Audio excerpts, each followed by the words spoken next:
on this computer. Okay, awesome. Welcome to the third Divine Feminine Roundtable. We have Jen McCarty here. Welcome. Thank you so much for joining us. Laura Eisenhower is going to jump in a little bit.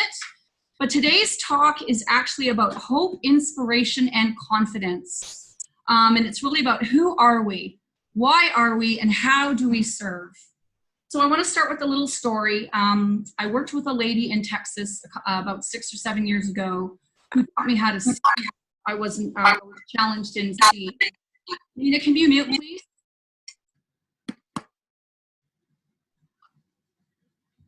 There you go. Awesome. So she taught me how to see. And we were taking a guided meditation class so that I could meet my spirit guide or my higher self. And so it was, you know, you walk down this path and there's a bridge with water, and what the water was doing had meaning.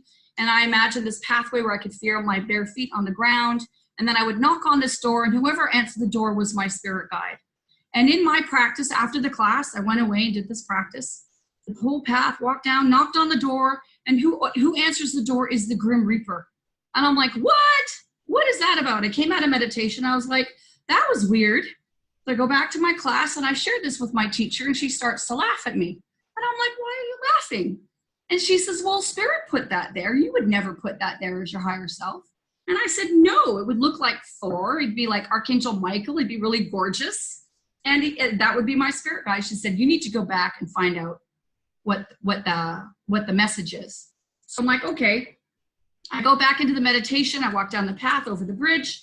I knock on the door, and it's the Grim Reaper again. And he goes like this, come on in, ushers me in the door. I walk in, and he takes his sickle, and he slices me from the right shoulder down to the left, and my body drops to the floor like a dress, and all I can see is this incredible rainbow prism of light. And I was like, holy cats. And the reason why I share that is because if that's what I see in me, then that is what we see in everybody, because it's not just going to be me, it's everybody. That's who we are. We're part of the divine, all of creation, all of life. So I wanted to share that to kind of kick us off, because, well, that's really what it is about right now, right? Is the collective. Chrissy, I think you're wanting to add something. I'm going to mute since we've had this echo thing happening this morning, and then let someone else chime in, and then we're going to jump into synchronicities, signs, and symbols. I was more acknowledging. I haven't yet got the urge to speak. It will come. Oh, well, I'd like to say, Paula, that's how I started, was that exact same meditation. It was actually written out in a book. So this is back in 1993. I found a book on channeling, and the exercise was to go in, and you actually walk down a path, you go into a building or a structure and sit down and call your spirit guide to you, and your spirit guide walks down the other path and sits down, and you have a conversation. And in the book it said you may meet many false guides before you meet your actual spirit guide. So that happened with me. I read this and thought, well, that's what's going to happen, and that's what did happen. I met many false guides, and what it said in this book is for you to say, are you my true real spirit guide of Christ consciousness? And this is what I did. And I'd have guides say, oh, no, I'm not. And then they'd leave, and then I'd try again, and another one they'd say, no. You know, so because it says they can't lie. It said in the book they can't lie. So this was my belief at the time going into this. And then it took about 3 weeks of continuous meditation. I almost gave up. Every time I met a guide and I asked that question, it said, no, they're not of Christ consciousness. And some of them were interesting, and they told me interesting things. Like when you met the Grim Reaper, and went back and saw the Grim Reaper a second time. That rainbow inside is the potential that we have, and the DNA activation, the rainbow, the chakra raising. So you still got messages from that Grim Reaper, but that Grim Reaper was not your true spirit guide. So I had the same. I had messages from different entities, and it was interesting, but I almost gave up thinking it's not going to work. And then on this one day, when I'd pretty much got to the point where I'd given up because I was so desperate to meet my real spirit guide, and I was making such a big effort with this meditation, and obviously that doesn't work. And it was finally when I thought, you know, it's just not going to happen. I'll just talk to all these different beings. Finally, when I let that go, this being walked down the path, and I didn't even need to ask the question, are you of Christ consciousness? Because the energetics blasted me through all my chakras, opened my heart. I'm sat there nearly in tears, and I remember saying, you are my true spirit guide, aren't you? It was a totally different, so I'd gone to that higher energy by allowing that surrender. So it's a really good one to start with. I'd also just like to welcome Jen. Jen and I did a chat the other day, and I invited Jen to join us. So nice to see you here, Jen. Hi, Magenta, Pixie. Love you so much, sister. Mwah. Love you all. Shall I mute again, or shall we try and stay? I'll mute again now, I think. Yeah, you're absolutely right. That was not my spirit guide, but it did show me who I really was, which was the point, I believe, of my experience anyway. Might not have got me, because I had this false idea in my own kind of innocence, I guess, that when my spirit guide would come, you know, it'd be this big booming voice. Hello, Paula, this is your spirit guide, right? Like, I know it's so silly, but I thought it would be, you know, profound like that. But that's like Hollywood, right? Hollywood gives you this idea of what it's supposed to be like. But in all fairness, there's only one time I've ever had audio in meditation.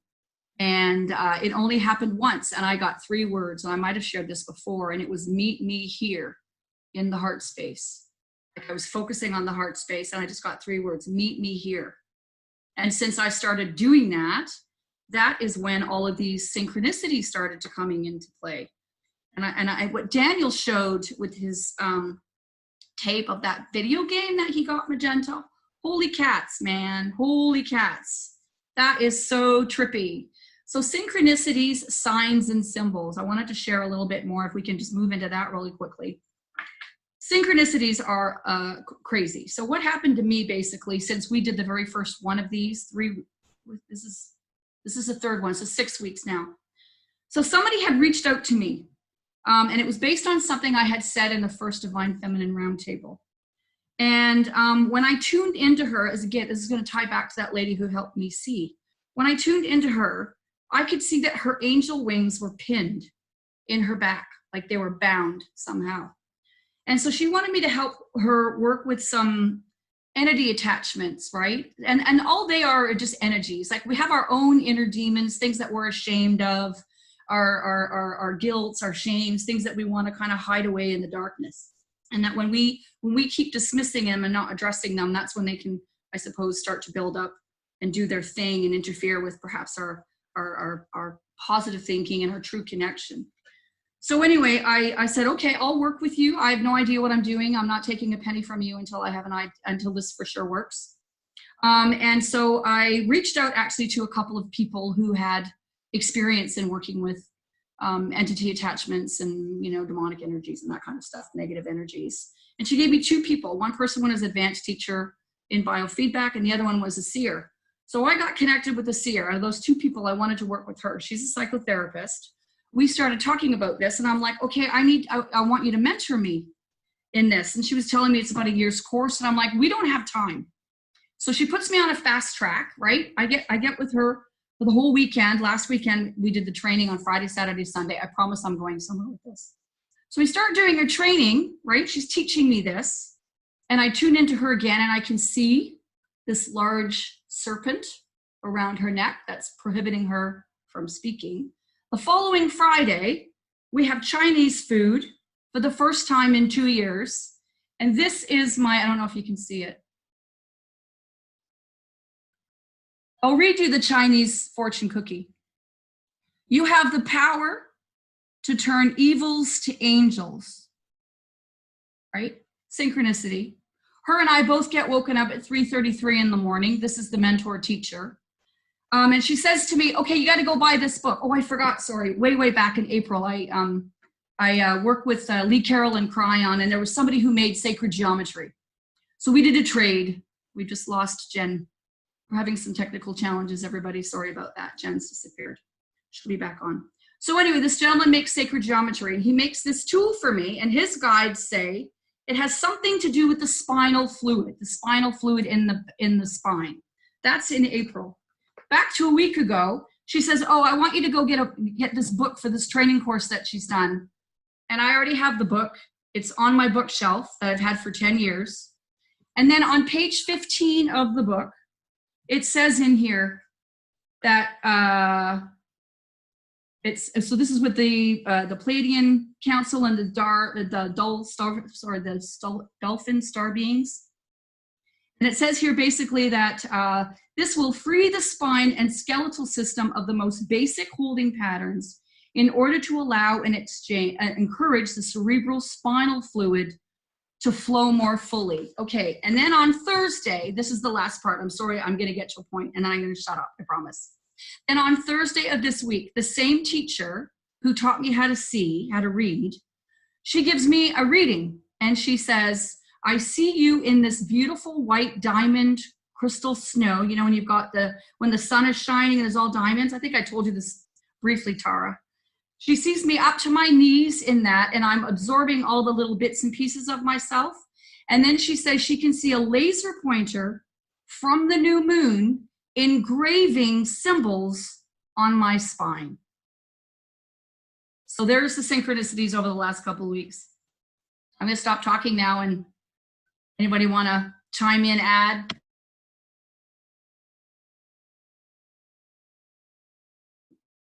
Well, does it have to be on the same subject? Because I had something on a couple of nights ago that was very amazing, and I would like to cross-reference. I always like to cross-reference to see if people are going through similar things.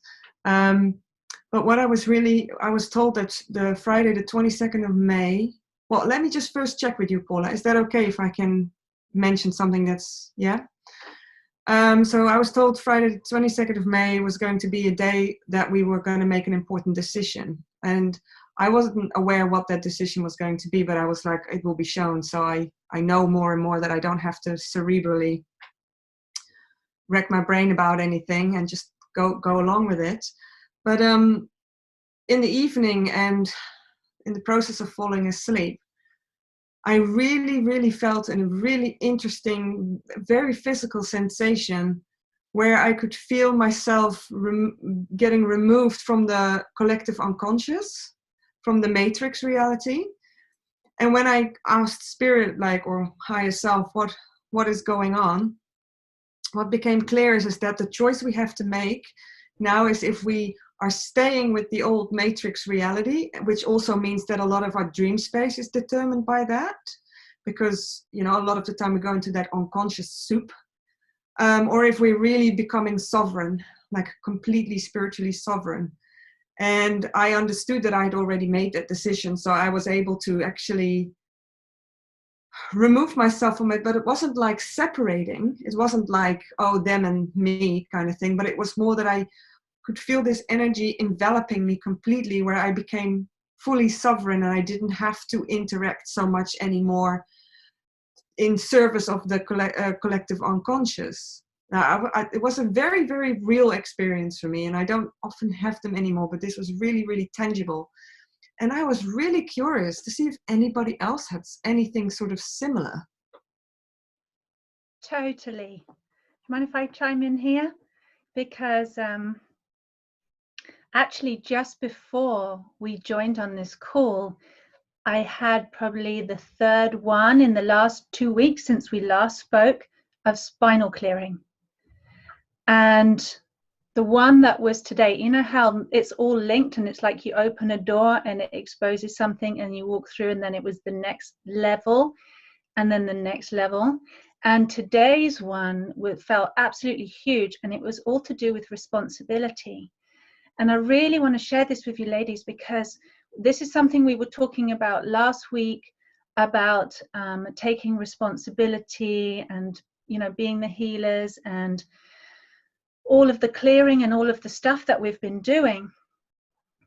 And today I realized the, if you like, the longevity, like the literally ages, millennia of Earth experience years, let's say, in my memory, in my spine, and not just in the spine, but what I call the core energy stream. You energy workers here, you'll understand what I'm talking about there. That connection that goes up and all the way through, like a string on a bead, and I'm the bead, and it connects and it goes all the way down and through, right? And how that is our highway, if you like, between masculine, feminine, divine energies, and how that's synonymous with the spine, and how the spine channels all of that information into the body like a lightning rod, grounding the light down the spine into the form, into the physical, and all the information that runs up and down the spine.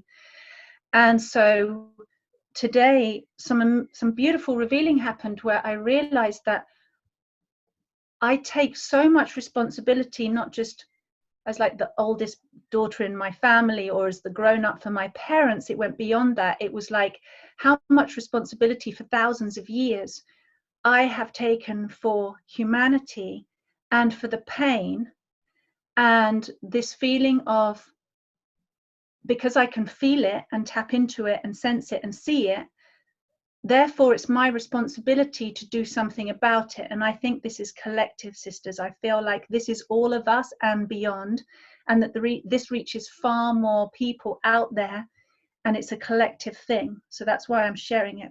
It's not just a personal one. I really, really feel that this is huge.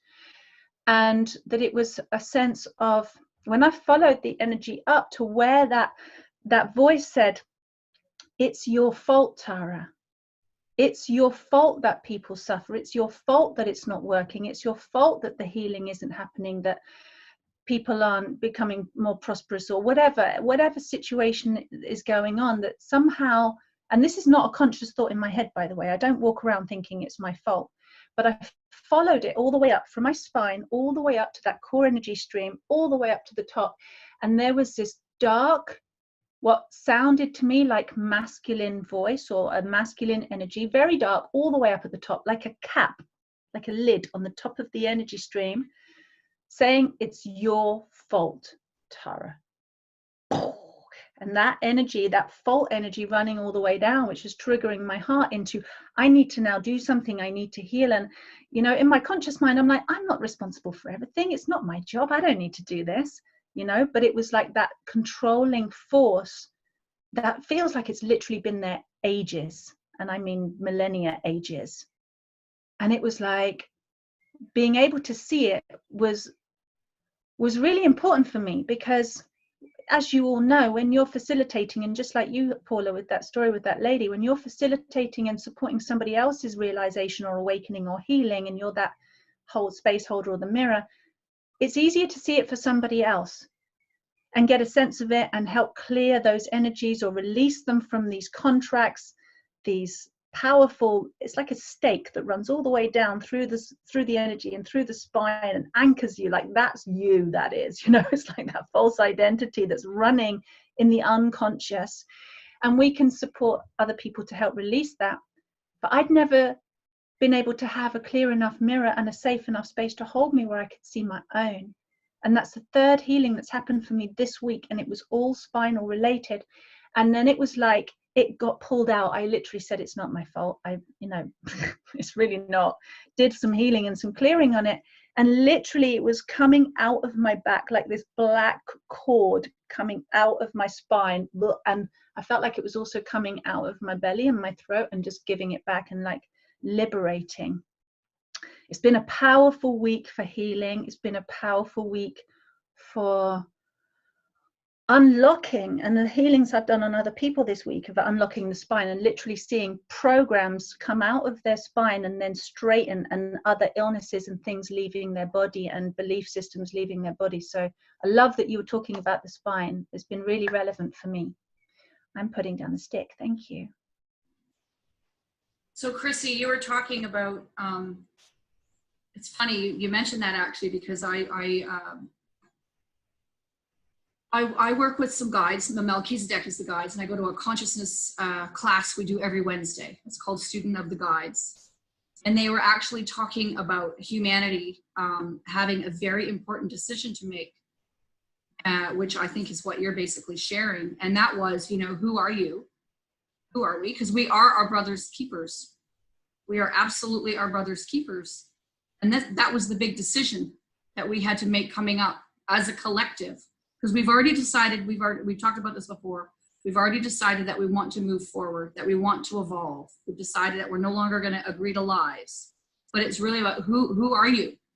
Who are you, and how do you serve? And why are you? So I, you know, what you're sharing is obviously that. I mean, that was the topic of the conversation on Wednesday in our class. Yeah, and it did feel that that it is required that the group gets larger, because whatever is happening after this is kind of dependent on how many people are having this or have made this choice of either really shifting out of that soup and starting to create the reality that we want, or hanging out and staying in that soup, which then also determines a different outcome. So it became clear to me that whatever's happening, you know, when you were going through a transhumanism direction or more 5D co-creation, it was kind of also very much dependent on things that have been happening this week. I felt like where people were choosing to go. And it felt to me like there was quite a lot of people choosing the 5D direction. That's what I felt, but yeah, not sure. I would love to speak to that. Can you hear me, Chrissy? Okay. I think it was just before this week that I had this experience with the mother, and she was saying to me, "Why don't you trust me?" I always thought that I trusted her. So I said, "I do trust you." And she said, "Then look at me, surrender to me, allow me to hold you." And all this emotion came up in me, like I didn't know that that was in me, and I felt it in my sacral area and in my womb. She said, "Come closer, let me hold you, let me hold you." And when I finally surrendered into her arms, I just was like a puddle of tears.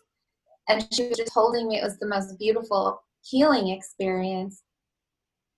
And I heard her say, after a while, I went through this whole process and I saw all of this energy leaving me and diamond light coming in, and how really I had done all this work around healing with the Sacred Father and with the masculine, but I hadn't really done this work around healing with the mother.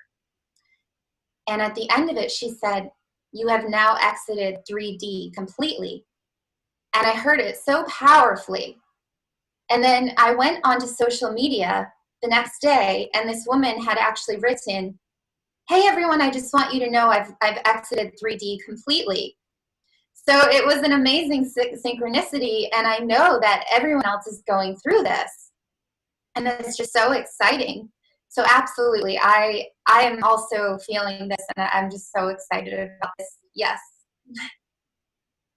Yeah, if I can just add one thing to that, it was very, indeed, what you're saying is exiting the 3D, which can, in my opinion, only be done when you don't have that really strong feeling of responsibility anymore, that you have to, you know, that you've got to leave it behind in a good state and everything. And I couldn't do it before. I was like, no, I've got work to do still. And this was the first week really that I felt, no, I don't have to do it anymore. It's actually, I've done the best service I could do, and I'm happy to let go now. And what I like is when you mention the mother, you know, it's like you're not doing it on your own anyway, you know. You know, it's like it's a whole bunch of us, and at the end of the day, it's the mother that we can surrender into. So yeah, thank you for sharing that.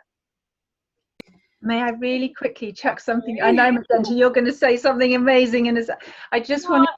I wasn't going to say anything amazing, I don't think. You always do.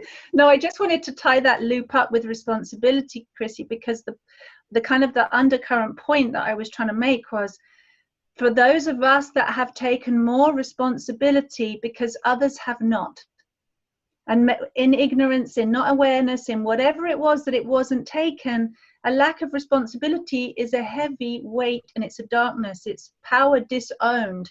And power disowned tends to go down to those lower levels, lower frequencies, lower densities, and into, you know, we could put a whole bunch of different names on that, but essentially that's what happens. And so for those of us that have been taking a lot of responsibility, and I know I speak for a lot of people here, that time, exactly like you said, Chrissy, for that ascension, for that a release from 3D is to not take responsibility for the whole thing anymore, and to liberate ourselves from that, and actually for people to come and take their own responsibility for their own healing, for their own sovereignty, for their own experience, for their whatever, their own choice, exactly, for their own choice. It's not up to us. And there's a much bigger game at foot, so that the mother does have us, the father does have us, creator source does have us. And I know we know this consciously, but it's the unconscious program that's been running for so long in all of us. And we know it. We're old souls. We've been doing this a long time.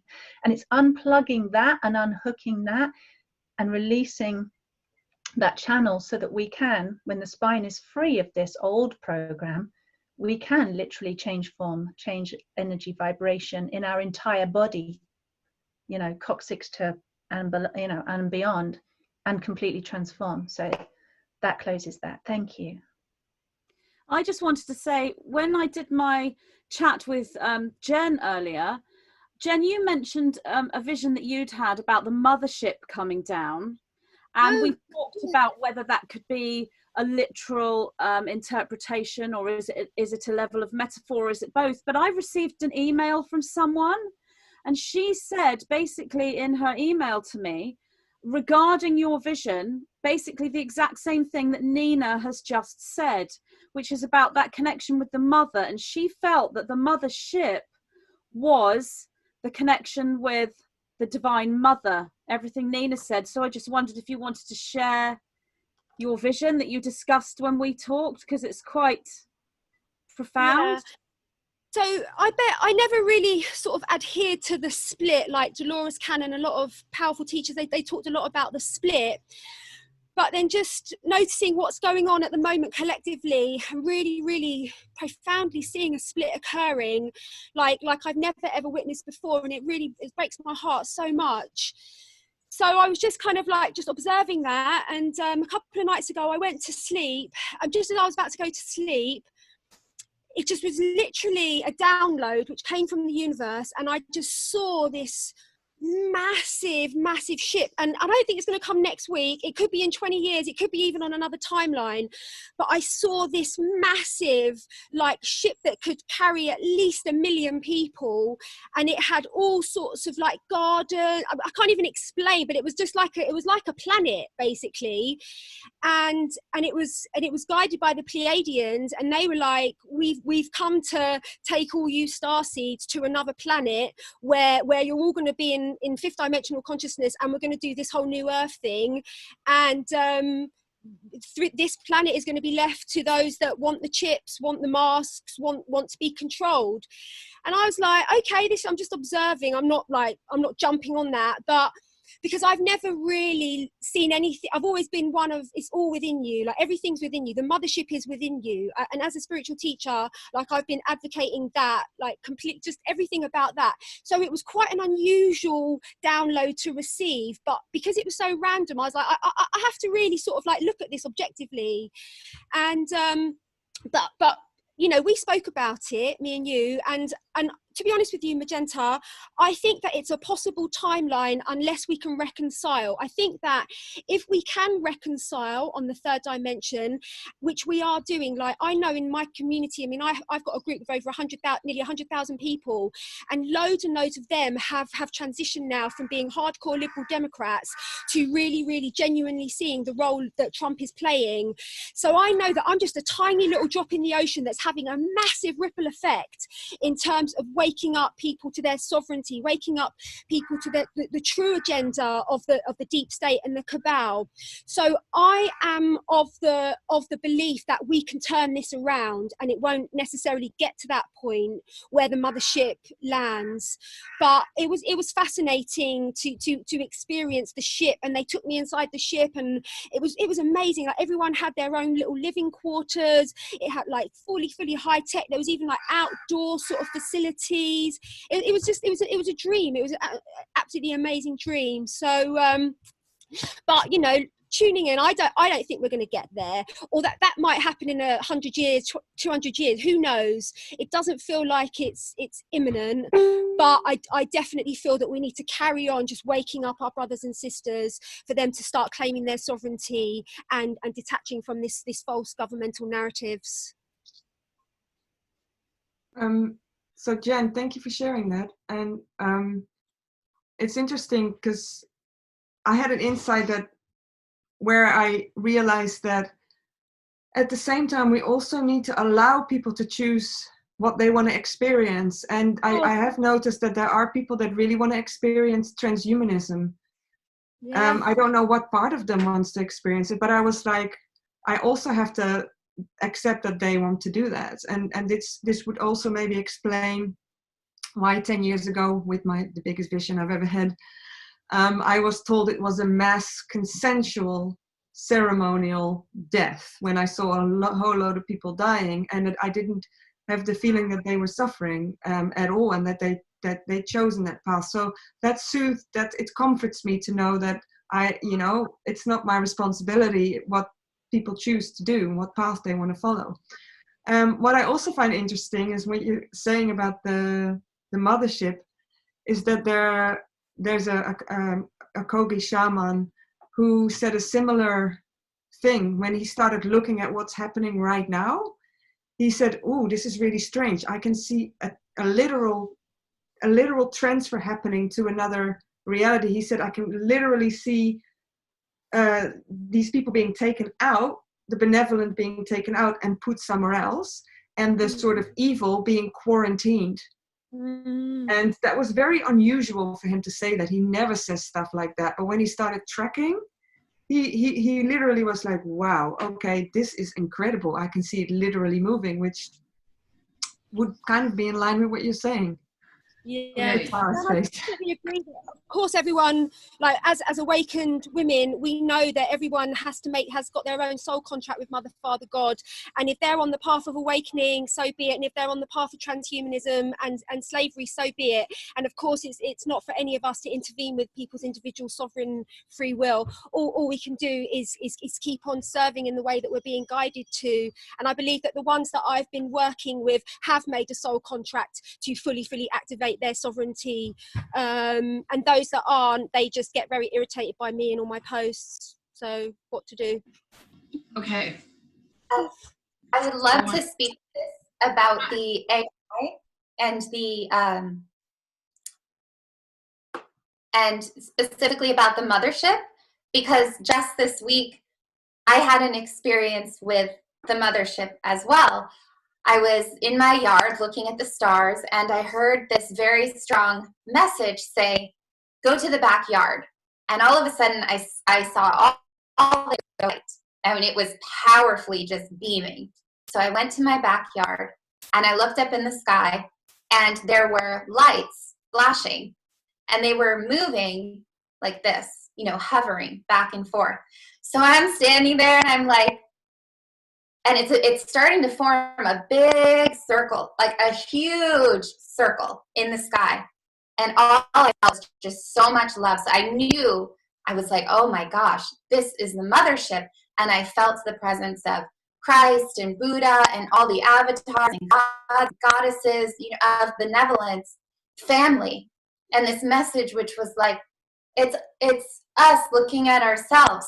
It was just so familiar. So then I call my mother, because I really needed to know I was not the only one seeing this, because you never know.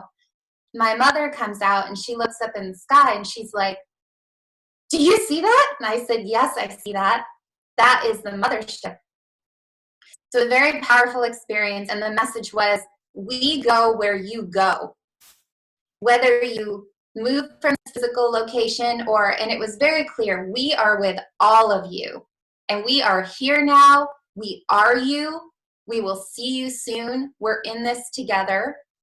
But it wasn't, we're going to save you, we're going to rescue you. It was, you are now remembering who you are, where you came from. You are waking up.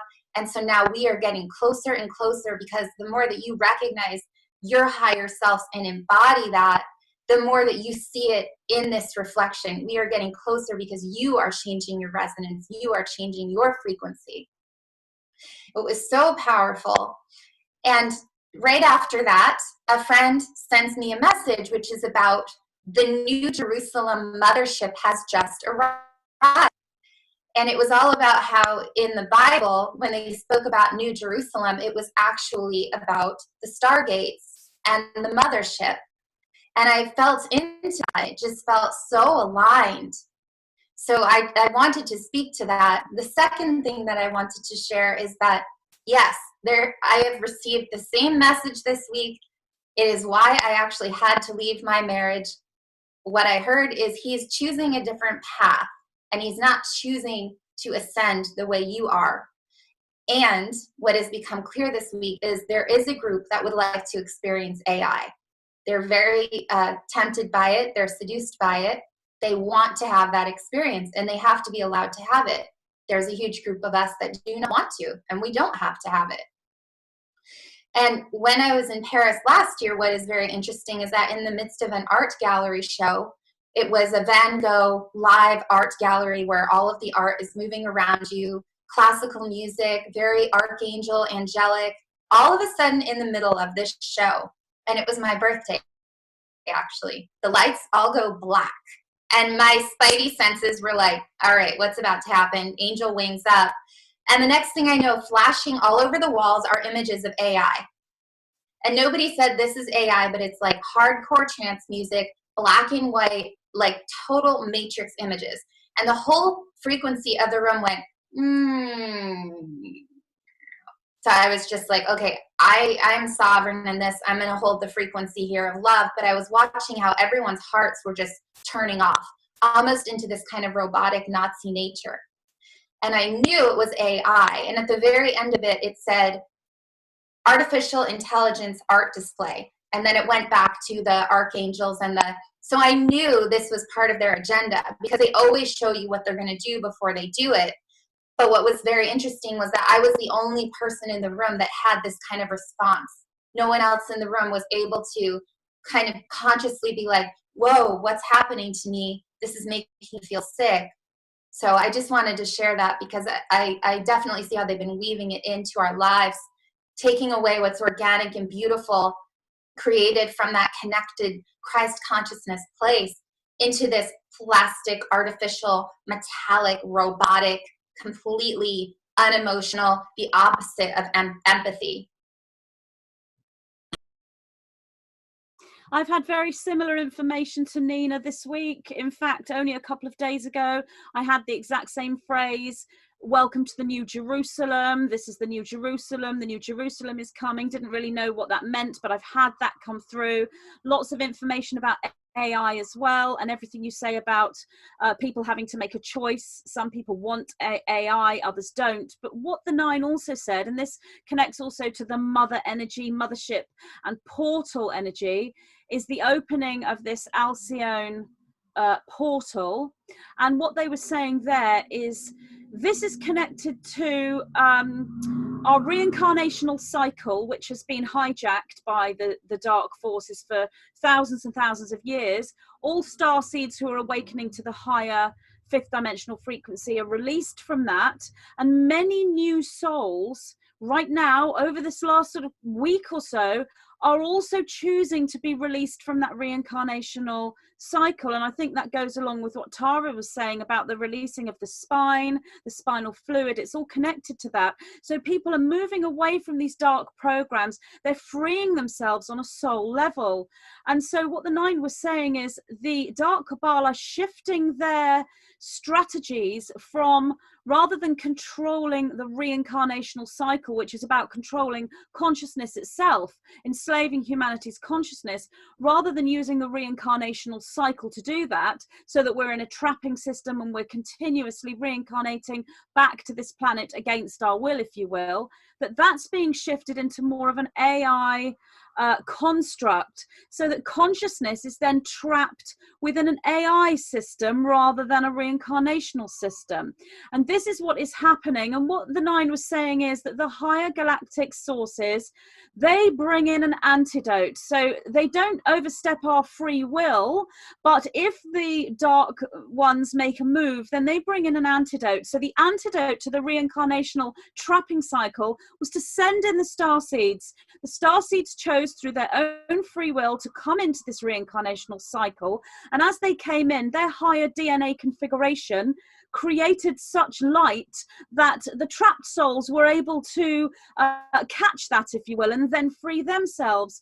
So the same thing is happening now, but with this AI consciousness trapping, they are sending in the antidote, which is to do with the opening of this Alcyone portal, the New Jerusalem, and this new awakening, these new light codes, these new DNA configurations, so that we make the choice to preserve our consciousness organically rather than using it through AI. Now, the way this has to be done, and Jen will probably kind of, I think, resonate with this, is when a false dark matrix technology is presented, the way things are on the physical level at the moment in the third dimension, the only way to be able to present the antidote, the grounding to the higher dimensional antidote, is to come up with a copycat technology that looks like the dark technology, but it's really light. For example, the vaccines. We've got the Gill Bates, World Health Organization, etc., with the dark vaccines. And then we've got President Trump coming in with cures and with vaccines that are not harmful, vaccines of light that are genuine. The same with the technology that's above 4G.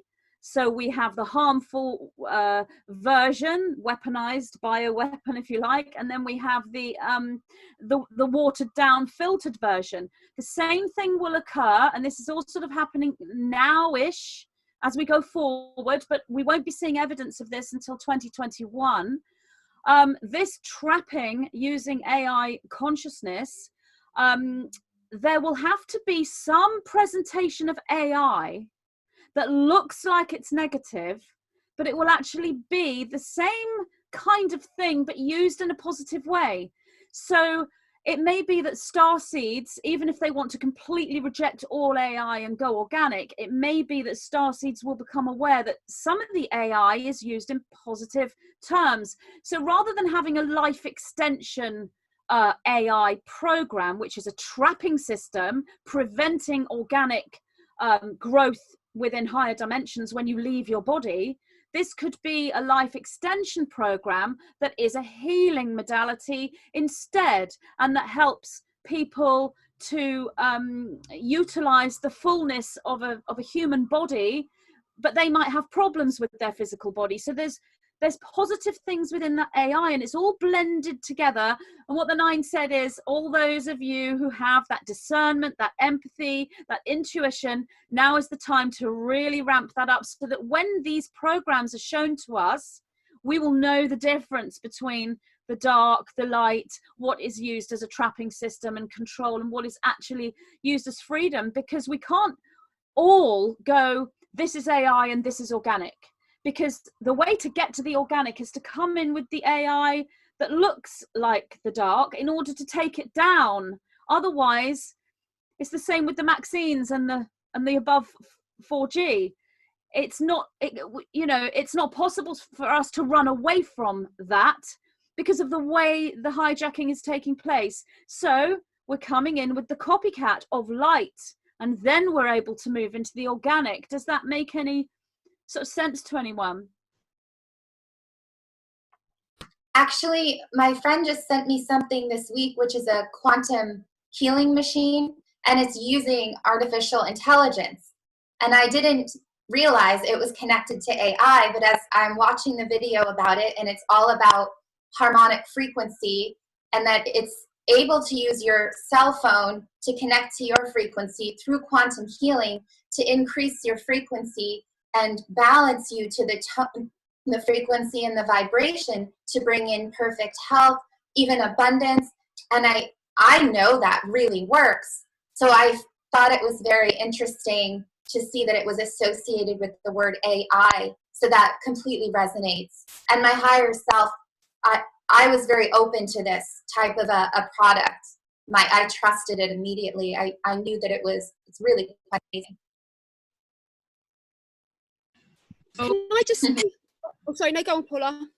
Thanks, Jen. So Araya is the lady that is mentoring me, and she actually, this totally ties into what we're talking about right now. She can actually hear the conversations that Gil Bates has in the middle of the night. Her guides are waking her up at 1:26 in the morning, and she can hear him and their plans. And what they're trying to do is use nanotechnology through the spraying and whatnot to trigger AI within whether we've breathed it in or whether it's through other means. But what they did is they showed her, it's really interesting because they showed her while she was listening to their conversations, and she could hear them say, Gil specifically, who happens to live just down the street, which is kind of trippy, you are our slaves. And so they showed her, and this is interesting because my guides as well have shared that we're going to start working a lot more energetically. And this ties into the proactive part. How do we dismantle this as a collective? So they showed her actually all of the contracts that we can do as a collective, as powerful collective, starseeds, priestesses, people of the light, on how we can dismantle them for other souls that have been trapped, that are stuck in the mind control. So she's going to teach that actually to us in a couple of upcoming sessions. But I thought that was like crazy that she can actually hear their conversations. And just to sort of confirm that, in one of the Q posts, those that follow, those that don't, it's totally cool. But in one of them, it was shared that there was an intercepted communication between the hours of 1 and 4 a.m. by a particular individual who was not successful in the last election. You can discern who that is. And it was really, what they intercepted was keep them blind, keep them dumb, keep them stupid. So that was the attempt of the control. But anyway, she's been shown how we can dismantle the AI in the higher realms so it can no longer mind control the masses, and then they can use their own free will choice to choose what they want without any of that interference. I'd like to just speak to that a bit, Paula, because I think that it's really important that we call out the fact that there's a multi-dimensional chess game that's being played out. And my intel is very clear that the white hats have won, that the white hats are in control of the narrative. So that would, when I've tuned into Neil Bates, whatever his name is, higher self, I feel that he's at Gitmo. Like, I feel that he's been taken out, and I feel that it's CGI and other forms of artificial intelligence, that the white hats are using him to rub this in their face to activate the next wave of awakening, because it's just too obvious. Like I can't say her name, that video that they did with the spirit cooking lady, like I mean, it's just stupidity. It's absolute stupidity. The fact that they've got all the bills to 666. So to me, it's like, it seems really, really obvious galactics, that there are multiple dimensional timelines that are being played out.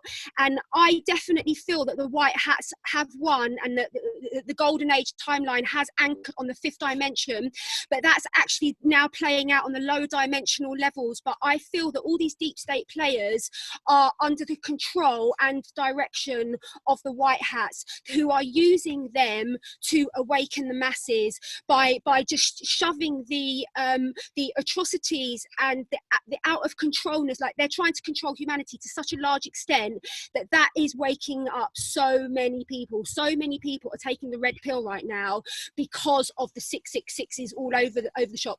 And I think that it's really, really important in this discussion that we have that in our consciousness, that it, you know, it's very, very complex. And we spoke a lot about this in our video, the video that I did with Magenta Pixie. So I just wanted to put that out there.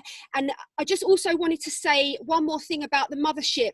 When everyone else was talking, I was getting further downloads that because now this Pleiadian, Alcyon Stargate has now opened, it feels like the galactics energetics are getting much, much, much closer.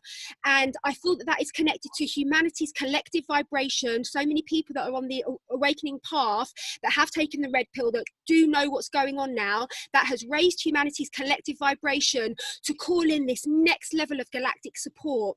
So I feel that when I was seeing the ship, I think I was seeing it in real time coming into our atmosphere to offer energetic support. But as we know, the Pleiadians work on a higher dimensional reality, so it could also be a 6D timeline that is showing itself. So it's very, very complex and multifaceted.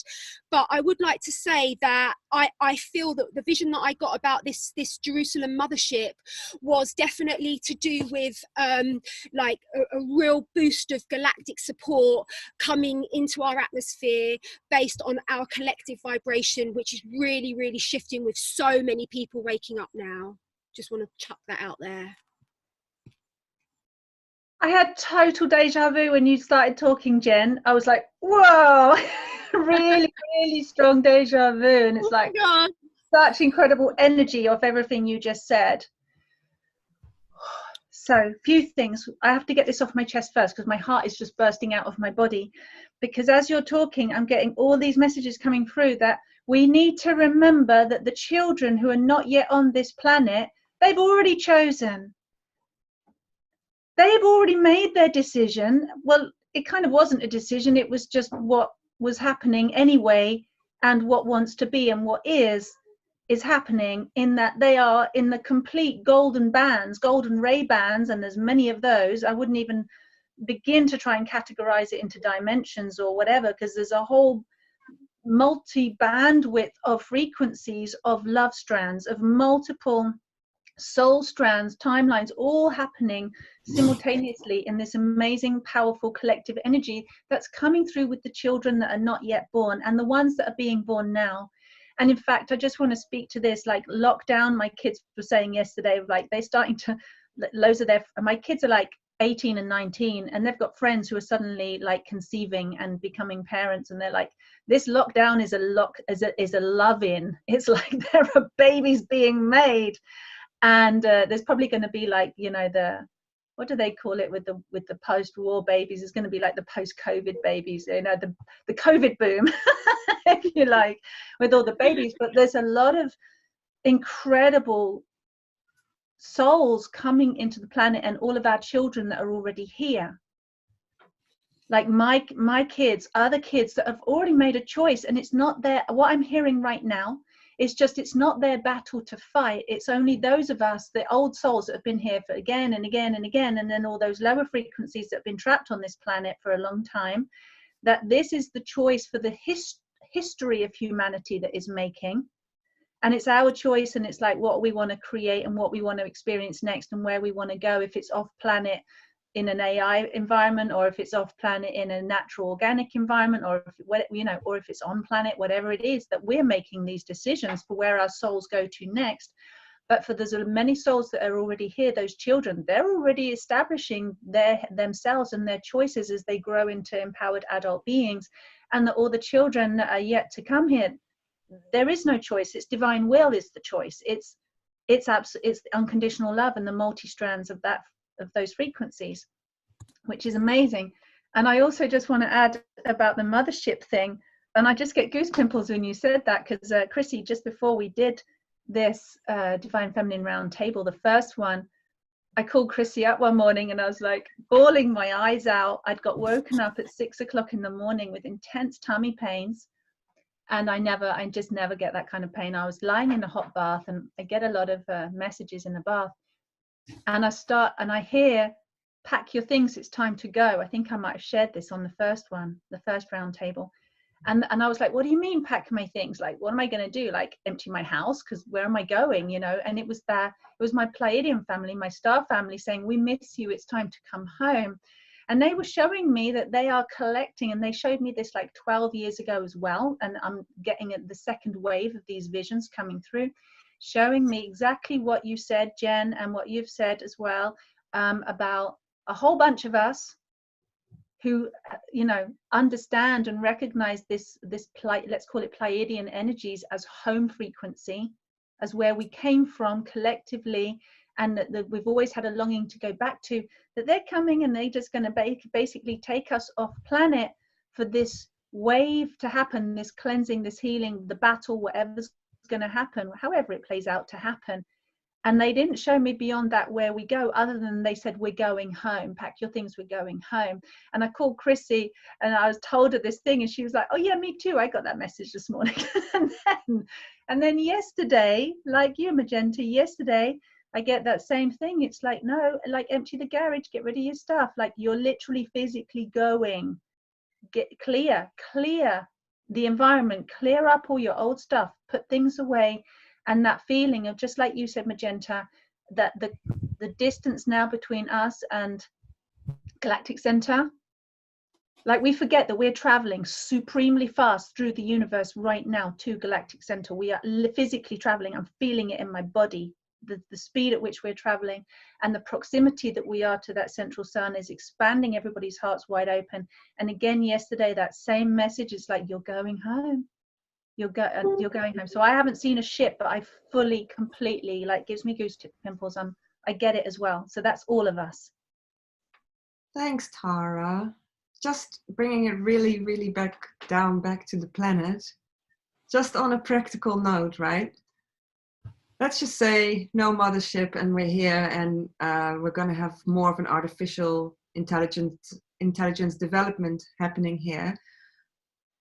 How are we going to cope with that? From my own insight, when I've asked, I was shown that there's going to just be 2 timelines on the planet. One, so the frequency you're in will define your experience on the planet. So even if there's lots of artificial intelligence stuff happening, you might not even notice it. You might just sail through it without any issues. That feels like very true to me, but I'm really curious to hear how you feel, how you will navigate through this stuff. You, as in all of you. Yeah, I think you're absolutely right. I think it's based on, you know, I did not read the Bible, but the kingdom of heaven is within, right? It's the internal world where we find peace and where we find love. So I think it's basically where you resonate, where you vibrate. And if you do not agree to the idea of fear anymore, or anything that would interfere with your sovereignty, you resonate in a completely different area. And yeah, I think it's like you don't have the ears to hear or the eyes to see. You're literally in a different reality in the same restaurant as someone sitting beside you. And I just want to add, going back to the mother energy again, which certainly seems to be a very, very strong theme over the last couple of weeks. After I was doing this, going back to what I'm learning last week, my guides call it an echo, that what you blesses you back. It's kind of like the law of action or the law of correspondence, right? That beautiful infinity symbol. And I had done my practicing with this client, like in my learning or whatever. And I was sitting, it was later on in the afternoon, I'm sitting at the kitchen table, it was beautiful and sunny, and I'm just staring outside. And I started to cry. And my husband's like, why are you crying? Like, was there something wrong in your course, or like, what happened? And I'm like, I am just being filled up right now by this most incredible love. It's like I I gave of myself in any way that I could, like however I could in this learning that I did earlier in the day. And I'm now receiving this echo, this love, this incredible overwhelm of love and energy just sitting in the kitchen. And I was so humbled. So I think it's where you resonate. It's what you align to. And then when you go back to the idea that we're electromagnetic beings, right? So and Magenta, you've talked about this with the DNA expanding. And my guides have talked about how we don't have to slog in the mud anymore. How things are called to you. So since the heart frequency, when your heart starts to sing the song of the universe, it's the magnetics of your heart, the electromagnetic, that calls to you people and teachers and experiences that prove more or show you more of who you truly are. And that's when we start living heaven on earth. That was just kind of like my thought on that. It's almost like we're practicing what we preach. Practicing what we preach. You know, we have to now, you know, if the energy has shifted to such an extent, we're now being invited to go and here's your playing field. Now go and create your realities. And I feel to an extent that's already happening because we're in the middle of this corona epidemic. And to be very, very honest with you, like I've had the best few months recently because I've been really in nature. I've been really taking it much easier, so much more in the Schumann resonance, you know, and it's making me really happy. So then somebody comes in and starts talking to me, blah, blah, blah, blah, blah, corona, blah, blah, blah. And I'm like, whoa, what? Oh yeah, corona. Okay, yeah. You know, sometimes you have this sort of little clash of different realities happening. And then you realize again, oh yeah, there's a whole epidemic thing apparently going on here. And I don't mean to sound selfish or anything. It's not like I don't care. I obviously do care, but it's just not in my daily reality. Touch wood, help. Touch wood.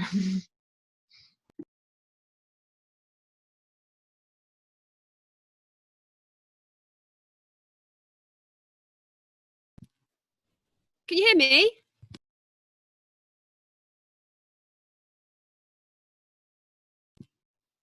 Can you hear me? Yes. Sorry.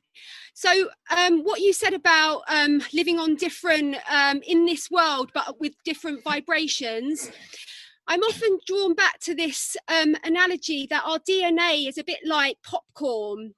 And so you've got the sort of like the hard kernel version, which represents our third dimensional dualistic consciousness. But then you've got the popped version of that, which is the fifth dimensional expanded version. So I think what's good to talk about is how do we get from that hard kernel to the popping, and we do that through being present by really prioritizing present moment awareness over all narratives of the egoic consciousness, by becoming very much addicted to gratitude, by counting our blessings, by guiding where our consciousness is focused in each moment, as opposed to being dragged along by again the egoic fear-based narrative.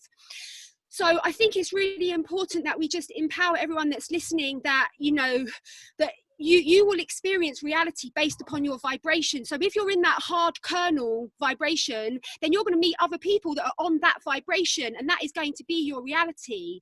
But if you do your work on your awakening path, and you do the work, and you prioritize becoming present and focusing on gratitude and kindness and service, because that is the ultimate way to decalcify the pineal gland, is through kindness and service to all of our brothers and sisters. So if you really deeply commit to that, not pay lip service to that, but commit to that path for the rest of your life, then you will shift out of that hard kernel popcorn to the fluffy and expanded popcorn.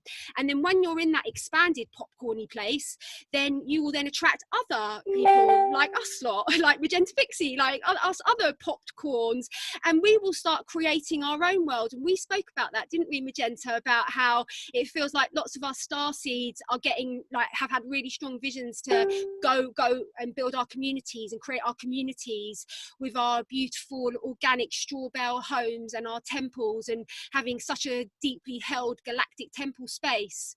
So I think until some sort of like clear split happens, if it does, there's going to be that going on. So I just offering that just to keep everyone's, you know, consciousness super expanded around all this.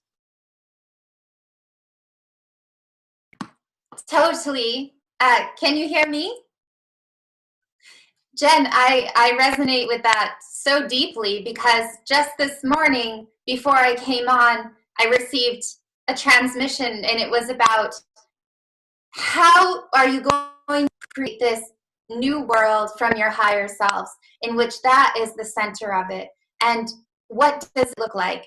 And also they said, why do you feel the need to give permission to something outside of yourselves in order to create that? Because so many people that I work with and have worked with, especially this week, a lot of what they're saying is, well, this, but who am I to live it? Or I know my gifts, but who am I to share? And it's really just this conditioning from being born into this draconian system, which tells you to constantly put your power on something outside of you. Okay, it's okay for you to now be in your higher self because we've now given you permission. Well, that's never going to happen, because you and your higher self is a relationship of sovereignty. But they were specifically saying the types of conversations that we should be having right now are all about what does it look like to live in a sovereign world and to raise children in a sovereign manner, to build sovereign homes, to have a sovereign trade system. And that this is our natural way of being, and those of us that came here, that is within us most naturally.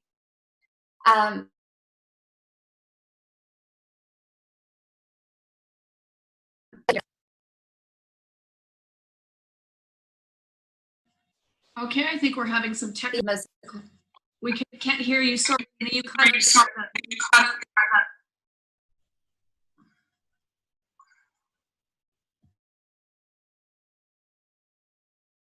Nina, Can you guys see me? yeah, just the last 30 seconds we lost. Try it, say it again. Yeah. Just they were saying that now the conversations that we should all be having are with each other of what does it look like, and really remembering that we know what it looks like. And the more we connect to that 12-strand DNA, the more that we'll be creating from that place of what does it really look like to create and rebirth a new sovereign world and system that is in alignment with all of our higher selves. So it's a very exciting time, practically in a grounded manner, bringing that into what do sovereign homes look like, and raising children, relationships, trades, living your purpose. And specifically for those people that are still working on finding how to express their purpose, it's to start looking at where in yourself you've given your power away, within why you can't live it. Who told you that? Because if you track it, you'll find the root of that. So I just wanted to share that.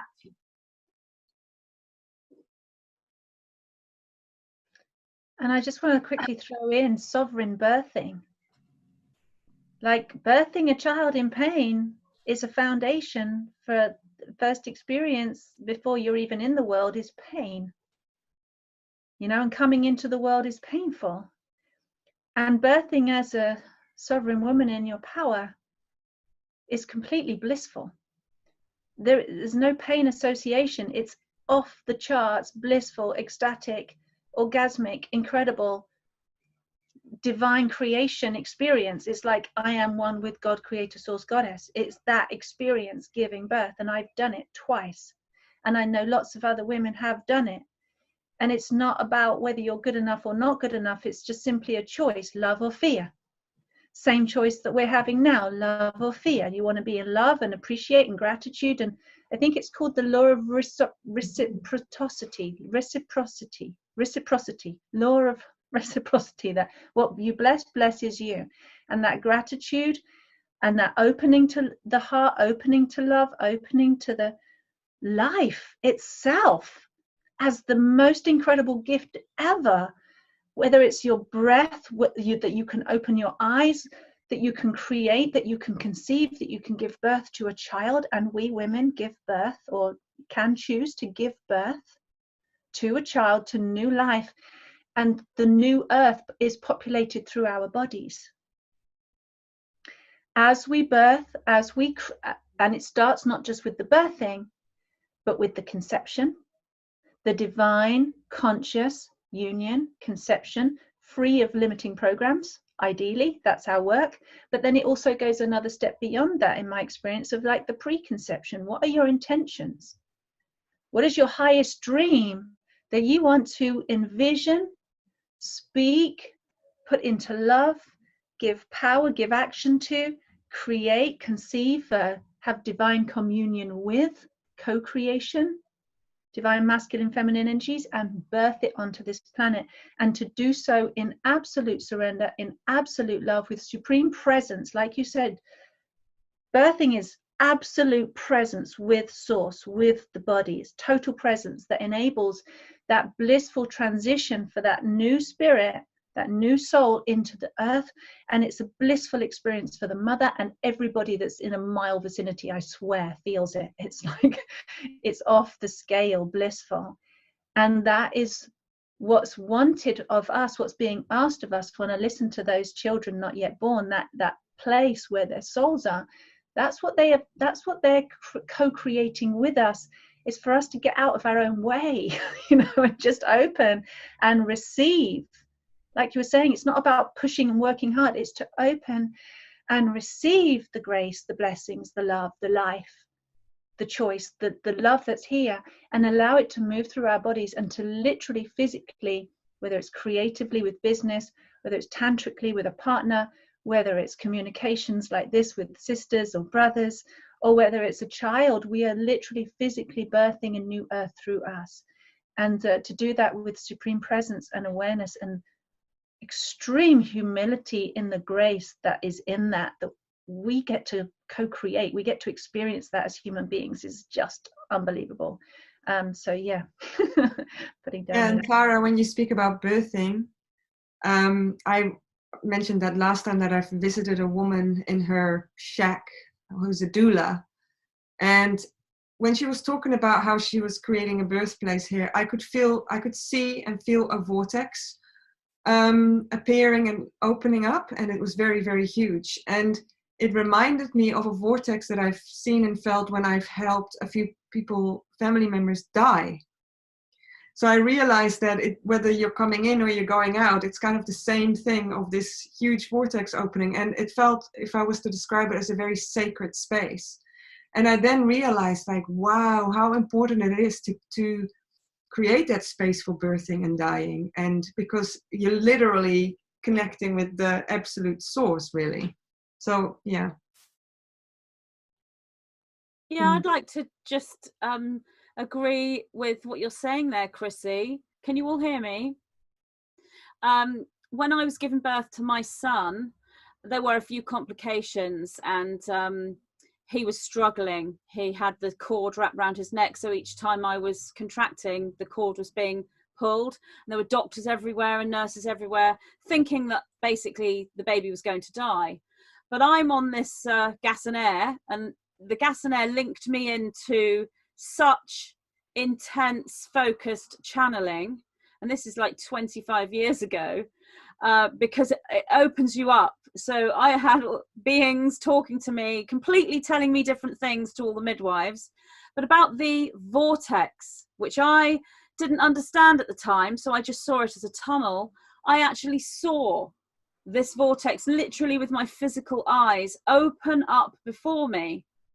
And I thought to myself, oh, I must be seeing the birth canal. I must be seeing the tunnel that the baby is coming through. And then another one opened, and I could see two, and they were kind of superimposed. And I then knew that one was the birthing tunnel for the baby. The other one was for the baby to leave, because the baby was struggling between my son, who's now a robust 6 foot 25-year-old. But at the time, there were these two vortexes, these two tunnels, and the baby was teetering between the two of them.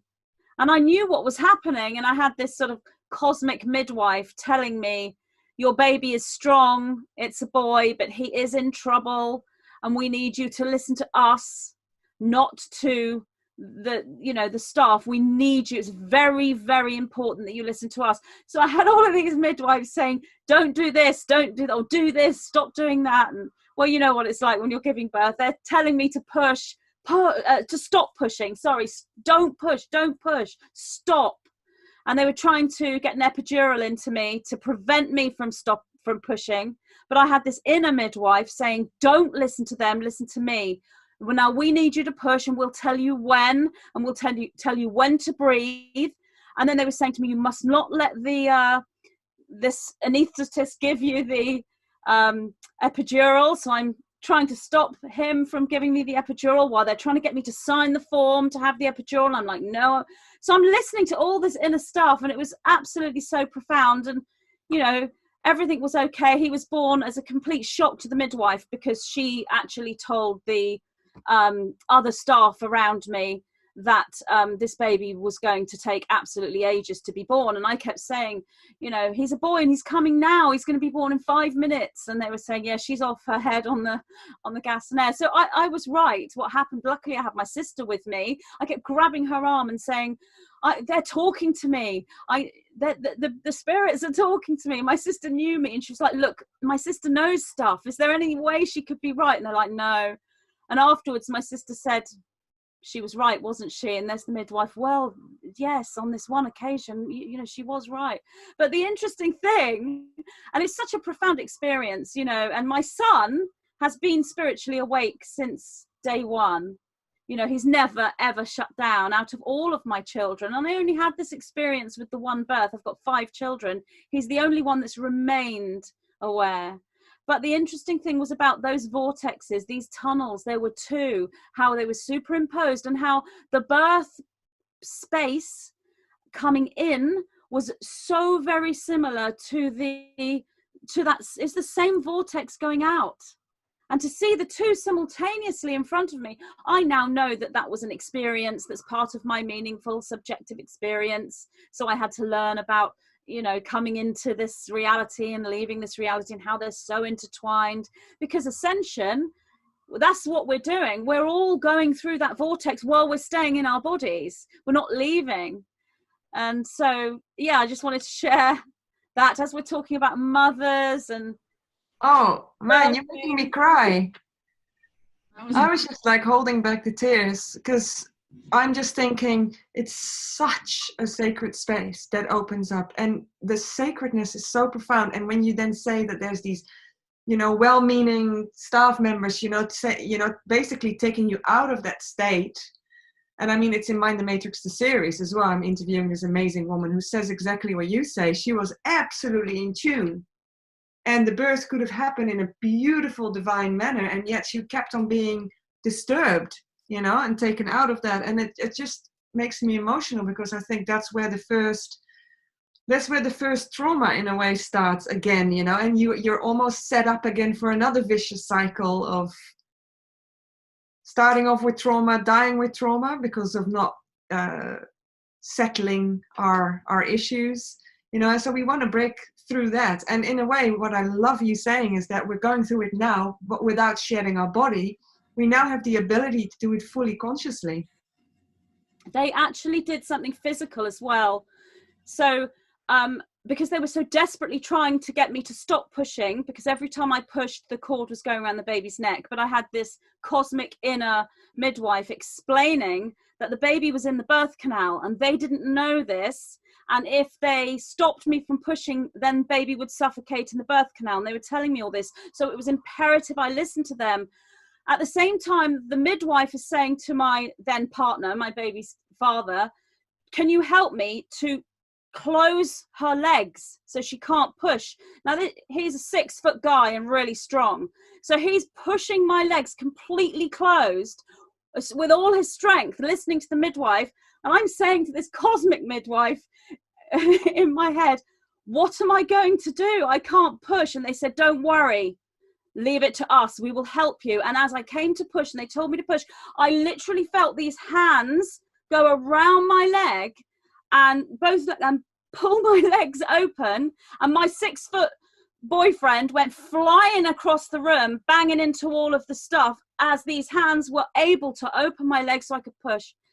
I mean, you know, I know that's probably not really a particularly delicate topic of conversation, but it's an experience and it happened to me. So what I'm saying is that that higher energetic, when you have such a connection and an alignment with it, it can actually affect your physical body. And I'm not strong, you know, and I'm small, and my you know, I was giving birth, and my boyfriend at the time was 6 foot and strong.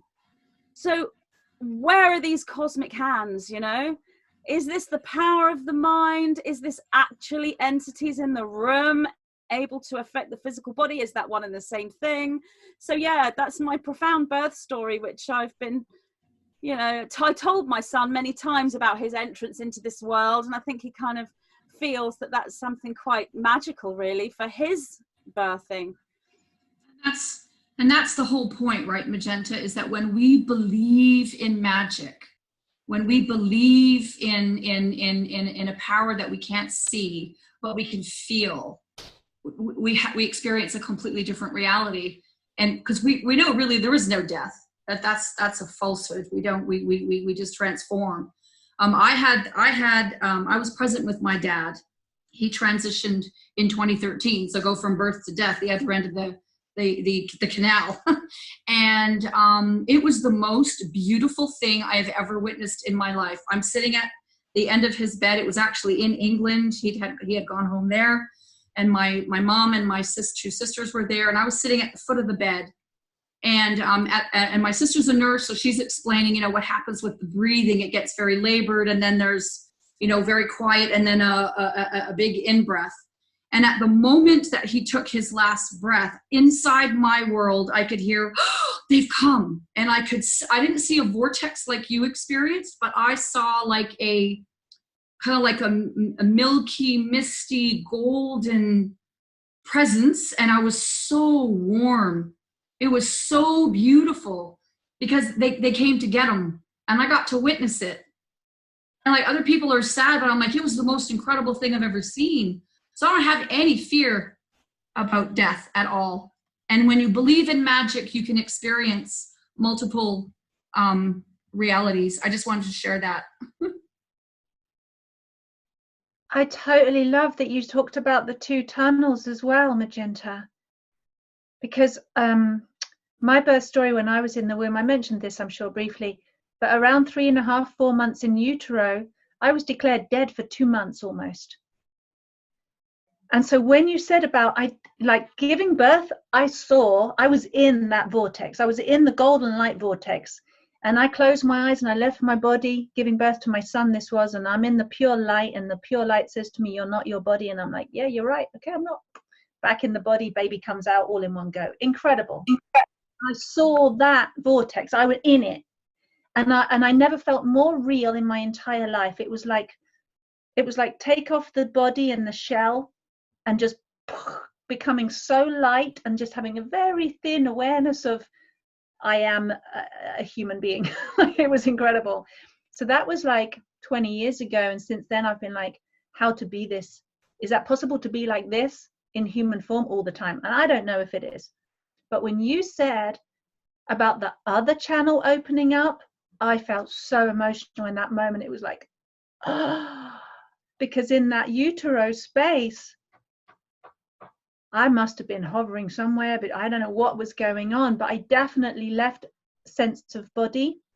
I've done many healings on this in myself, where I'm in between states. I'm not back where I came from. I'm not connected to source, but I'm not connected to my mother's body, and in that void space, full on. So lots and lots of stuff happened with that. But thank you so much for sharing about that other aspect of the vortex. And the choice to go out, in or out, in or out. And what it made me realize so profoundly, isn't that what's happening right now? And Chrissy, you're talking about the choice. When we talk about the staying, the mass consensual ceremonial exodus, what did you say? I remembered. Yeah, mass consensual ceremonial. Yes, I had, but yeah. Evacuation, whatever the words were you said. Or like, do we want to stay on this planet? And I know many people have been choosing to leave. The suicide rates have been off the charts the last few years, and it's just getting so intense and people can't cope. And it's like, yeah, you know, come back next time, guys, come back again. You know, it's too full on. And some of us are really anchored and choosing to stay no matter what, because we're in the eye of the storm, we're in the vortex, we're in the present moment, and all the stuff that's flying around out there in the storm, with the houses are flying, you know, in a hurricane, all the houses are flying, and the cars, and there's death, and there's waves, and there's crashing. And in the eye of the storm, you don't get any of that. You get the bliss, you get the enlightenment, if you like, the absolute presence, and all of these other miracles that are happening in that channel, or the messages, or the angelic helpers, whatever, it's all right there. So I feel like that's a really amazing metaphor for where we are right now. It's like, be in the eye of the storm, be present, be in the bliss, be in the vortex, or hop out and go swirling around in the chaos and get bashed around by it. But you also have a choice that there is another vortex, and actually it all goes to the same place. It's not a this way or a that way with a dead end. It's cyclical. There's love in the whole cycle. It's the toroid. It's not a channel that goes only that way or only that way, you know. It's all the way around. It's connected. That you don't get ejected, you don't get abandoned, you don't get cast out, you don't get lost in space, you know, you're by yourself. It is just a choice, and everyone can really freely make that choice, maybe with a total sense of peace. Like, if it's too much, maybe it's not red pill or blue. I mean, maybe it is on another level, red pill or blue pill, but it could also be in your, you know, do you want to just go through that death channel, leaving the earth now, and it's completely safe, and it could be completely sacred and peaceful, like have death midwives, you know, or have the sacredness, have the sacred choice, and how beautiful that is. Do you know what? And it's all rebirth. Do you know what I mean? And it's like, actually, what if it's all okay for everyone to make that choice, but do it consciously? Well, Tara, I need to add to that, that I think one of the reasons that people might find it a little scary is because that space that you were speaking about, that you were hovering in between things, it's a very unpleasant space that I've seen, the reincarnation cycle, the forced reincarnation cycle, that makes people go, oh, no way, I'm going to go there again, because I'm going to be pushed straight back into something else. But Magenta, you were earlier mentioning that it seems that is dissolving now, you said, which, yeah, would you please say a little bit more about what you've seen around that? Because it's something that I have been really worried about myself. Yeah, sure. I mean, I haven't necessarily seen it. This is a channel. This is information coming in from the 9, which I have brought forward, and that will be a video that will be uploaded, you know, as soon as possible. This came through this morning. As soon as I woke up, I had information in the night. They're talking to me a lot throughout the night, and then when I open my eyes in the morning, it kind of comes in as a download. So what they're saying is, for quite some time, the 5th dimensional individuals have already been able to move away from the reincarnational cycle. Once you're in 5th dimensional consciousness, you're immune from that trapping system, which only goes as far as the 4th dimension, using that model. So 5th dimensional individuals are already not subject to that, but many of them were. When they came into this reality, they chose to go into the fabric of this world. So they knew that, say they came in, you know, several hundred years ago, they knew that they may have to reincarnate over and over again, and many, many, many times, in order for their own higher frequency, that higher DNA frequency, to it's almost like the metaphor they showed me. It's almost like you're going through that tunnel, which is the reincarnational tunnel, the same thing as the birthing and the leaving. It's that same vortex, that same tunnel. And as you go through that tunnel, it's like you're leaving an essence of yourself, some kind of key or code or light within the tunnel. So if you can use a metaphor, it's like, you know, taking little bits of light off you and sticking them on the walls of the tunnel as you're incarnating. So when the next individual goes through the reincarnational cycle, they go through the tunnel, they're catching the little keys and codes of light that you left there on the wall. So they're able to raise their frequency. Now, this has gone on for so many years that now these reincarnational tunnels are so full of light that dissolves the whole dark matrix system. The awareness that's happening in the third dimension is dissolving that matrix system. So whilst there are still a very few souls that are in extreme resistance to reincarnation, therefore that extreme resistance to reincarnation brings them back in. And there are other souls that are so very unaware and so entrenched within the third dimensional reality and very dense and heavy in their frequency. They are coming back in, but this is a much smaller amount. And this is dissolving now with the opening of this Alcyone, Pleiadian portal, Stargate. The dissolving of this reincarnational entire matrix mapping is occurring to the point where the service to self negative polarized individuals can no longer gain sustenance and energy from this reincarnational cycle. They're not reincarnating us all anymore. The same thing will start to happen to the animals. Animals that are in the battery farming are reincarnated animal souls, trapped, incarnating over and over again to be eaten for meat, and then coming back in and being slaughtered, and then being eaten, and then coming back in and doing the same thing over and over again. We're freeing these souls as well, energetically, because of the opening of these portals and these galactic grids, but also with all the things that we're doing on the physical level, the declarations of sovereignty, the signing of petitions, the working with the true legal systems in all the countries, with this great awakening that's taking place with the whole virus and lockdown situation. So that's why the cabal, or you know, the higher, I won't say higher, but the topmost cabal members in that pyramidal structure are wanting to continue to trap souls and recycle souls, but they can't do it organically. So that's why they're bringing in the AI.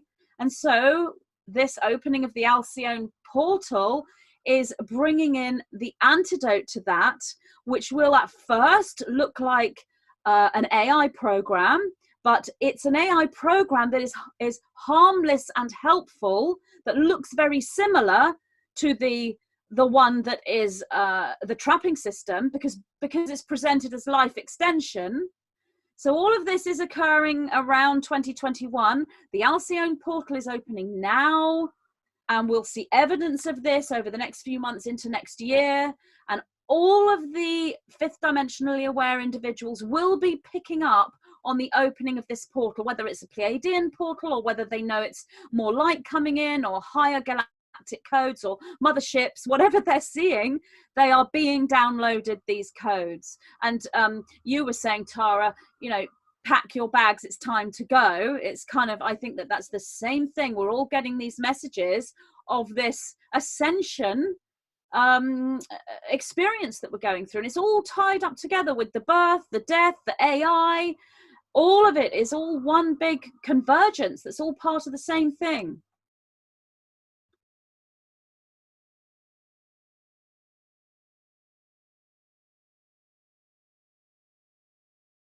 I just completely agree, Magenta, and I get the same thing. And even right now, being reminded that those beings that create the harmful AI, the harmful technology with the harmful agenda, so to speak, that their higher selves have always been active and present and in operation simultaneously to their unconscious self who is creating and designing this. But the higher self intelligence is operating through the creation constantly.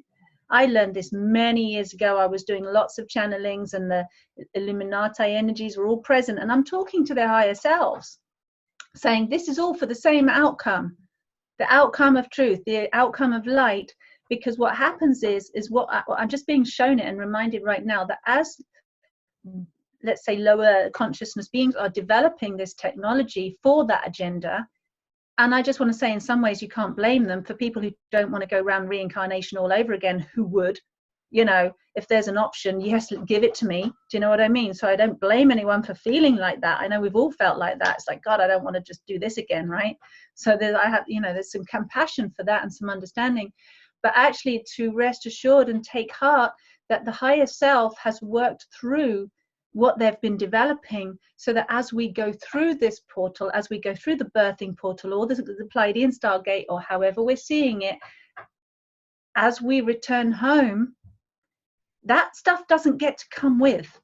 It's like when you go into the heart, you cannot bring mind, you cannot bring ego, you cannot bring agenda, you cannot bring an identity of self even. It's all returning home to source, to unconditional love, let's say, and nothing else comes into the heart other than the humble truth. It's like, what does it say in the Bible? Like, it takes the heart of a child to enter the kingdom of heaven.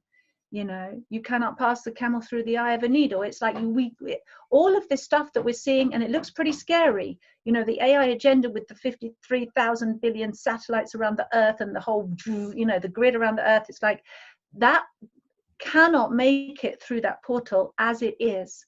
It will have the falling away aspect, the outer layer, the husk, if you like, that you were talking about, Jen. You know, the husk of the popcorn, as it pops open, the husk gets left. And what happens is the higher self design that is actually embedded and implanted in this technology will then come online. That's what we will be seeing. And it has organic, kind of at its core, organic intelligence, or if you like, at its core, because it doesn't matter how deep down the dark rabbit hole you go, you still have human DNA, you still have a human earthly mothership, mother codes, divine Gaia mother coding in you, which penetrates just like your birthing experience, Magenta. Got all the other stuff happening, but that divine presence comes through and guides you through. And it's exactly, that's what I'm being told right now. It's exactly what's happening with our artificial intelligence, artificial technology. And it is about your birthing experience. It is trust in your own guidance. Forget the rest. Just get rid of it, and just go with the homing frequency. Yeah, and people that are feeling inclined to, you know, go along with this whole development and have like something implanted so they can do things faster or speak 10 languages and stuff. Just, I was told by a real expert that about this, that I've interviewed, that you basically, and I mean, you already said it, Magenta, anyway, but you can't die properly anymore. I mean, that's the freakiest thing I've ever heard. You know, I mean, it even says it in the Bible, I think, you know, that in the end chapters that people will, I don't remember what quote it is, but that's a reason enough not to meddle with that kind of stuff, methinks. Why do we think that there's such a how did this whole idea get started, this whole hatred for life and for the sacredness of life and for creation itself? Because when we look at nature, right, the diversity in nature is incredible. I mean, you can get a praying mantis that looks like an orchid, and then you have like a shark, and then you have like those incredible birds of paradise in Papua New Guinea. Like the creation's mind is incredible. But how does that get created? Is the hatred of life? You know what I mean? Like anybody got any thoughts? Like how do you hate life? Like life is so incredible. It's not hatred of life, really. It's an anti-life system. So the service to self groups are wanting to move into what we would call, what the 9 call, the God complex. They want to play God. They want to be able to be creator gods, but they don't want to go through the organic service to self path.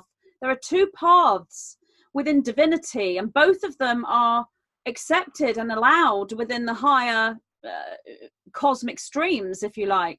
So service to others is about opening the heart and being in service to others and seeing every single soul as part of oneself.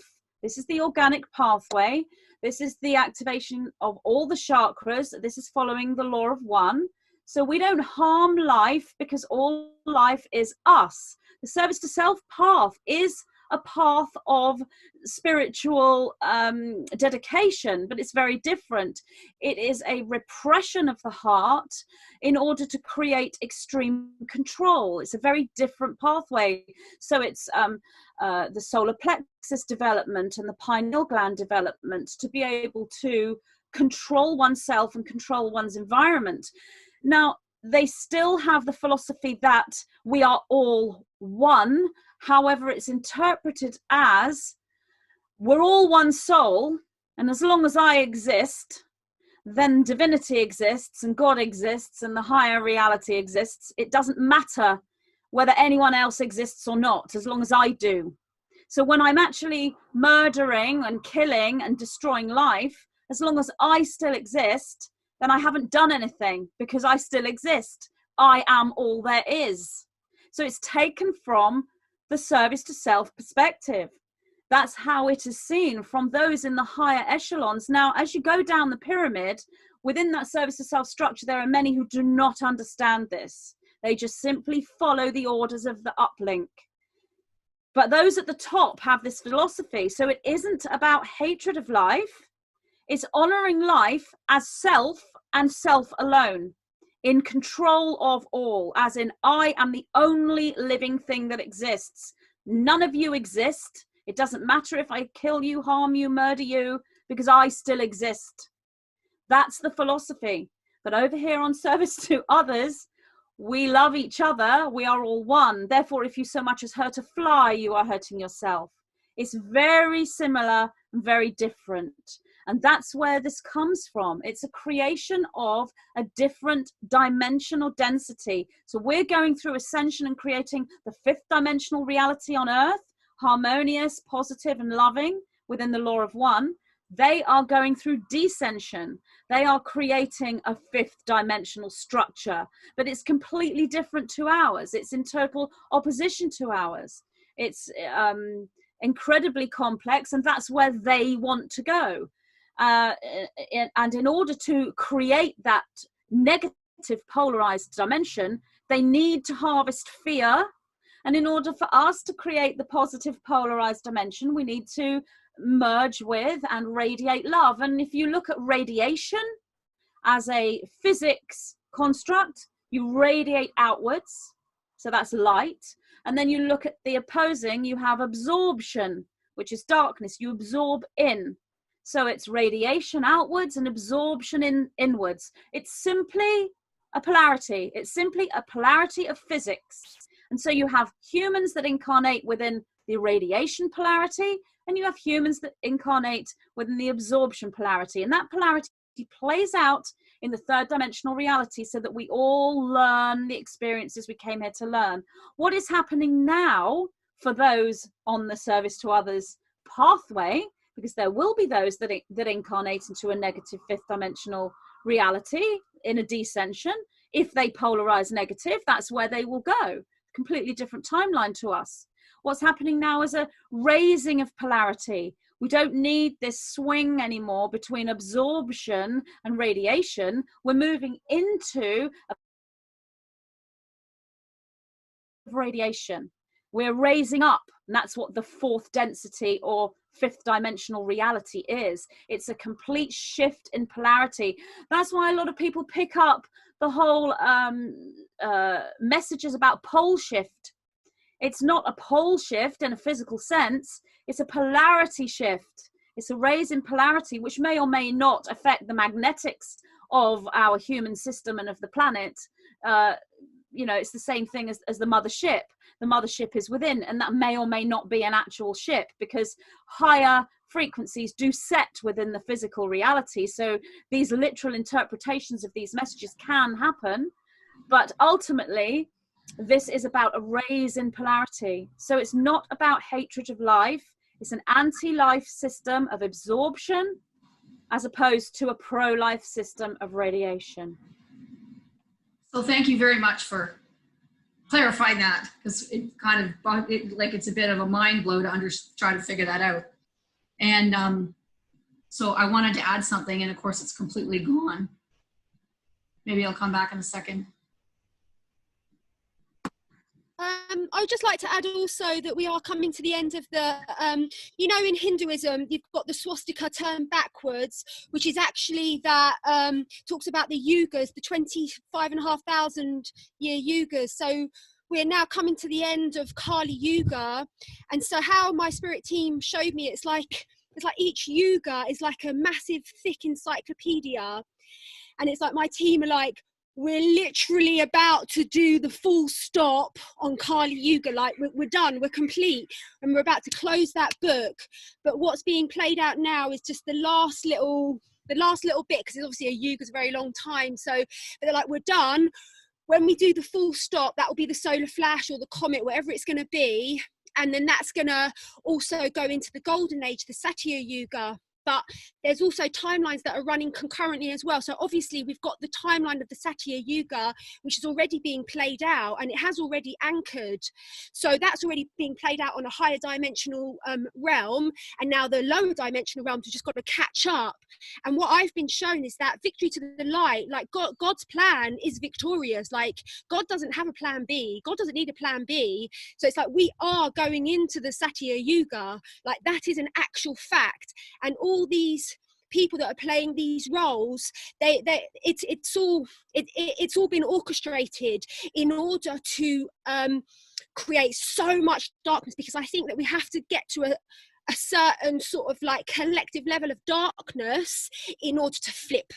So it feels like even these horrific people like Hill Hates, whatever his name is, and whatever their names are, they are actually working for, I know it's really weird and it's like unfathomable, but somehow they're all working for the purpose of the light, to get us to make that shift, to go, it can't get any worse than this. It just can't get any worse than this. We're going to take it to the extreme level, a bit like an elastic band. It's like they're going to like, the darkness is stretching and stretching and how much can they take, how much, but there's only so far it can go. And then it's just going to spring back into the golden age. So I think it's really, really important that we remind everyone that at this time, when there's all these different narratives that are vying for our energy and attention, it's very important where we focus our attention. And so I'm really, really focusing on the 5th dimensional golden age timeline, focusing on my blessings, focusing on raising my vibration, doing all those things to keep my vibration really, really high.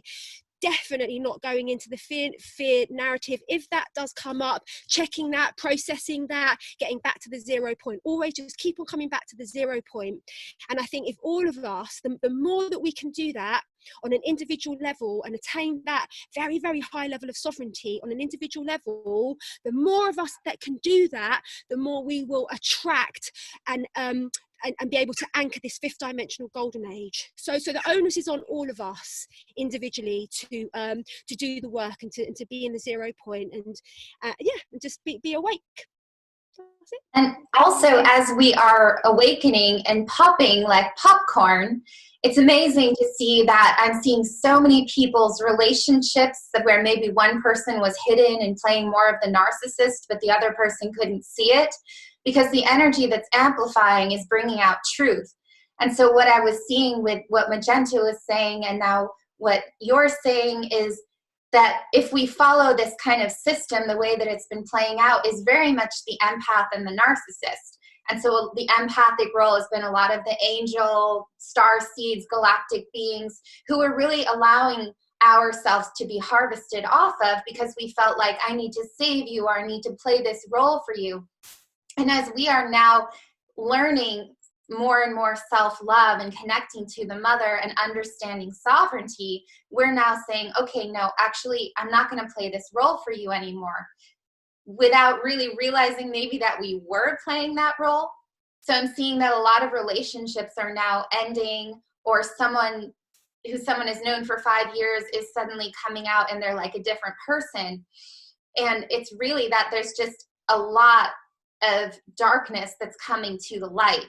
And the other thing that I was going to say is, what I see also happening within that window is that as you have star seeds and angels and galactic beings that are awakening and wanting to ascend and are ascending, we also have the people that are now suddenly maybe being more honest about, yeah, I'm a narcissist.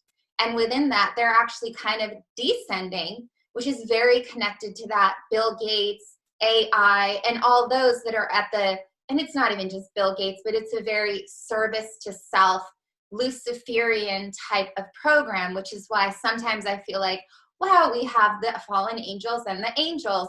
This is just kind of the way that I see it, because it is also quite biblical in that who was the most prideful of them all was Lucifer.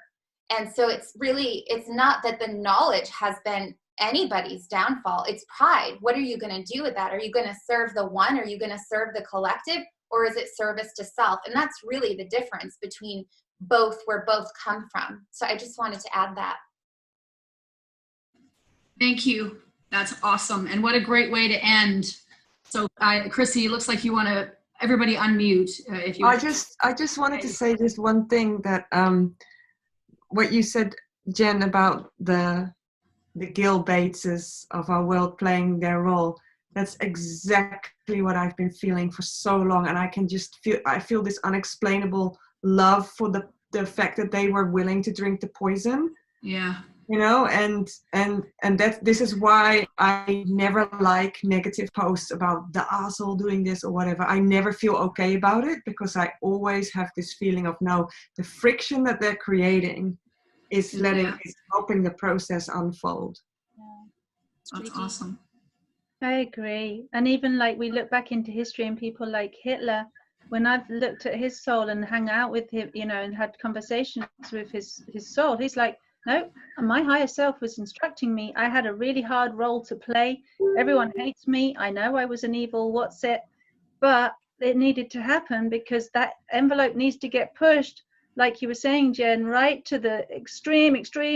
And the souls that have incarnated to push that agenda into our faces, to put that dark agenda into our faces, are extremely powerful souls to have to take that.